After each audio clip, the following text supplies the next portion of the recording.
Психология қазіргі таңда адамзат өміріне, көз қарастарына, менталитетіне, күнделікті өміріне енді. Мен үшін психологияның артықшылығы ол біздің өміріміздің барлық сатысын қамтиды. Соның ішінде баламен жұмыстануда, олардың бір-бірімен қарым-қатынасында, ішкі жағдайлары, олардың көңіл-күйлерін көтеруге, әр балаға қуаныш сыйлай отырып, психологиялық қолдау көрсету менің міндетім.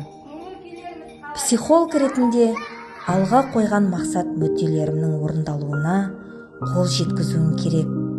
Заман ағымына қарай адамның психологиялық жалпы психологтарға деген көзқарасы, қатынасы өзгермес үшін мен осы мамандықтың беделін түсірмей, одан әрі дамытуым қажет.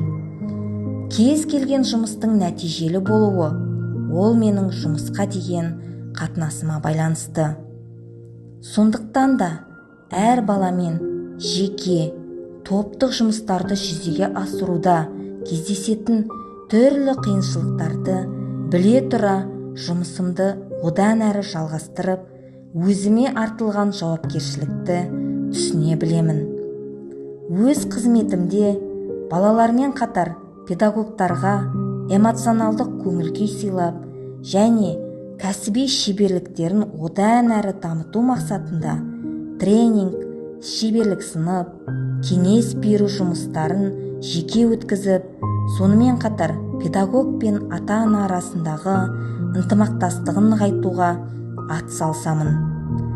Қазір балабақшаға келетін ата-аналарға балабақшаға деген сенбестік көзқарастары басым, ал мен сол қызметімде сол теріс пікірді жою мақсатында, яғни ата-аналардың балабақшаға деген қызығушылығын арттыру үшін жеке кеңес беру, жиналыстар, балаларының жұмыстарын көрсету арқылы сенім ұялатамын.